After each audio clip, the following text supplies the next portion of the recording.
Hello everyone, welcome back to the channel. So today I'm going to tell you how to create group on WhatsApp.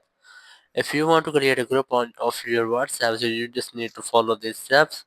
First, open your WhatsApp app and here just tap on add button, tap on it, and here just select new group, tap on it, and after that just choose at least one person as I'm going to choose this one, so just tap on it and then tap on next. And here you just have to enter the group name as I am entering this one, so just enter it and now choose photo for your group. As you can see, I have chosen this one, so just choose it, and after that just tap on done.